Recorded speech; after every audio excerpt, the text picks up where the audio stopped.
Asymptotic notation क्या होता है? It is the formal way to speak about function and classify them. तो हमने लास्ट क्लास में फंक्शन देखा था, किसी एल्गोरिथम से कैसे हम फंक्शन जनरेट करते हैं। तो एसिम्प्टोटिक नोटेशन क्या करता है? उसको क्लासीफाई करता है कि लॉगरिथमिक फंक्शन आपने लिया, क्वाड्रेटिक लिया, क्यूबिक लिया, लीनियर लिया। So we will use it to describe the running time of algorithm, क्योंकि नंबर ऑफ स्टेप्स हम एन इनपुट से हम फाइंड कर सकते हैं, तो इसलिए ये रनिंग टाइम को डिस्क्राइब करता है। तो यहां हम 3 एसिम्प्टोटिक नोटेशन को लर्न करेंगे, that is big O, theta and omega. तो बिग ओ क्या कहता है कि अगर कोई फंक्शन एफ ऑफ एन है, जैसे लास्ट क्लास में क्या था, f of n equal to N plus 2। Last class में हमने देखा था f of n equal to N plus 2। तो बिग ओ क्या कहता है कि बिग ओ ये कहता है कि there is a function G of N that is associated with a constant value C, where C is a positive value and from some N naught, किसी एन नॉट वैल्यू के बाद ये इससे ज्यादा रहेगा। C of ji of N is greater than equal to F of N. तो F of N की जो वैल्यू होगी वो C of ji of N से लेसर होगी। तो बिग ओ जो है वो upper bound, asymptotic upper bound value है।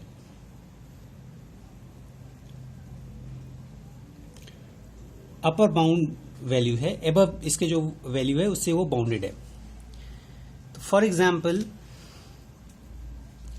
F of n equal to N plus 2। तो क्या हम कोई सी और एन नॉट फाइंड कर सकते हैं जिसके बाद ये एफ ऑफ एन जो है इससे लेसर हो?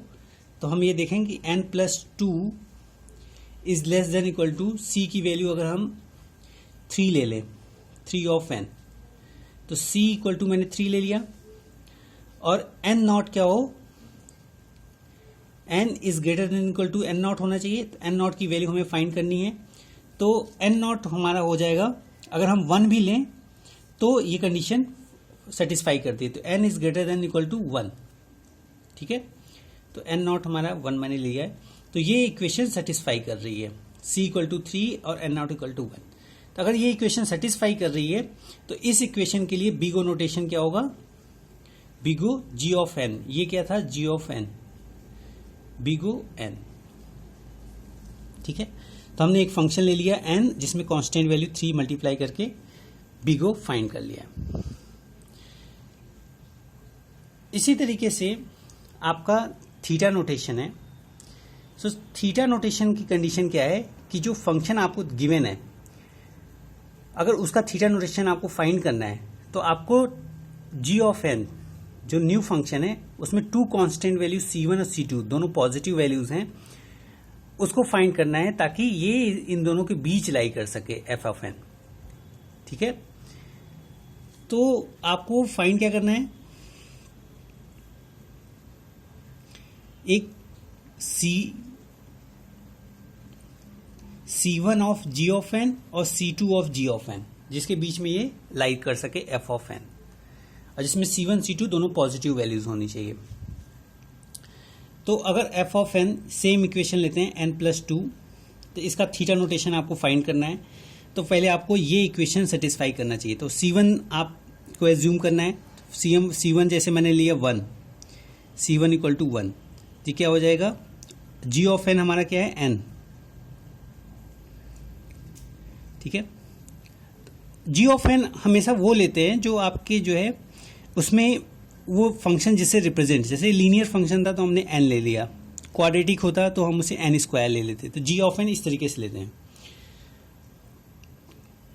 तो C of ji of N 1 multiply by N is less than equal to N plus 2 is less than equal to 3 of N, ठीक है।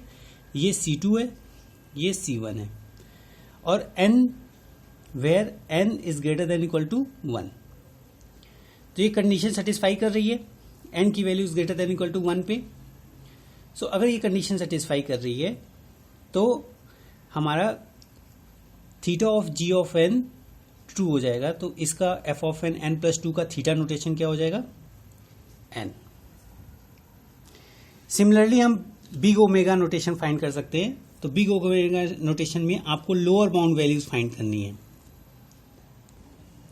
बिग ओमेगा में क्या है, लोअर बाउंड वैल्यू आपको फाइंड करनी है।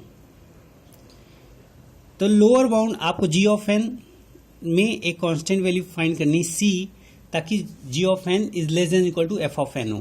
तो एफ ऑफ एन हमने ले लिया 3n+2, सॉरी n+2। तो we can find a c g of N. तो सी जी ऑफ एन में सी के हमने यहां लिया था 1, तो उसी को हम ले लेते हैं, where f of n n+2 lesser होगा n is greater than equal to 1 पे। तो सी हमने फाइंड कर लिया जी ऑफ एन, ताकि ये कंडीशन सेटिस्फाई कर रहा है, तो इसका बिग ओमेगा नोटेशन क्या हो जाएगा, एन। तो इस इक्वेशन में तो सारे एन हैं, बट इन सब अदर इक्वेशन में बी डिफरेंट। एक चीज और इंपॉर्टेंट है, बिग ओ आपका अपर बाउंड वैल्यूज को एसिम्प्टोटिक अपर बाउंड वैल्यूज है, मतलब आपको एक एफ ऑफ एन जो है वो less than equal to c of ji of n होना चाहिए। तो एफ ऑफ एन लेसर होना चाहिए जी ऑफ एन से, अगर एक कांस्टेंट वैल्यू उससे एसोसिएटेड हो। तो ये तो कंडीशन तब भी सेटिस्फाई करेगी अगर हम जी ऑफ एन क्या ले लें, एन स्क्वायर। अगर हमने यहां जी ऑफ एन एन लिया था, जी ऑफ एन अगर हम एन स्क्वायर ले लें तब भी ये कंडीशन सेटिस्फाई करेगी, for n is greater than equal to. या g of n n cube ले लें तब भी ये कंडीशन सेटिस्फाई करेगी, 3n³ n+2 is less than equal to 3n³, और ये एन सी और एन की वैल्यू सेटिस्फाई करेगी। तो इस इक्वेशन एफ ऑफ n+2 का big O notation n square भी हो सकता है, n³ भी हो सकता है, ऐसे करके वो सारे जी ऑफ एन फंक्शन हो सकते हैं जो ये कंडीशन को सेटिस्फाई करते हैं, ठीक है। लेकिन हम क्लोजेस्ट वैल्यू लेते हैं जो उसके सबसे ज्यादा पास हो। तो सबसे ज्यादा पास जी ऑफ एन क्या है, एन है, जो इस फंक्शन के क्लोज है। ऐसे ही हम ओमेगा के साथ भी कर सकते हैं कि ओमेगा के साथ हम एक ऐसी वैल्यू लें, जैसे लॉगरिथमिक अगर हम इसकी वैल्यू लें तब भी ये कंडीशन सेटिस्फाई करेगी, उससे लेसर होगा। लेकिन हम क्लोजेस्ट वैल्यू इसके लेते हैं और दैट इज एन, ठीक है। तो किसी एल्गोरिथम में बिग ओ हमारा किसको रिप्रेजेंट करता है, वर्स्ट केस को। वर्स्ट केस को रिप्रेजेंट करता है, थीटा आपका एवरेज केस को, और बिग ओमेगा आपका बेस्ट केस को रिप्रेजेंट करता है। और वर्स्ट केस क्यों है बिग ओ, क्योंकि आपको अपर बाउंड वैल्यूज से ये बाउंडेड, हमेशा इससे ग्रेटर आप देना कितना मैक्सिमम टाइम ले सकता है। और नॉर्मली हम नोटेशन सारे टाइम कॉम्प्लेक्सिटी बिग ओ से ही करते हैं, क्योंकि हम वर्स्ट केस पे ज्यादा कंसंट्रेट करते हैं। अगर वो वर्स्ट केस सिनेरियो हम कम कर दें तो ऑब्वियसली वो एवरेज या बेस्ट केस में होगा, ठीक है। So this is a asymptotic notation that classify the function in running time. Thank you.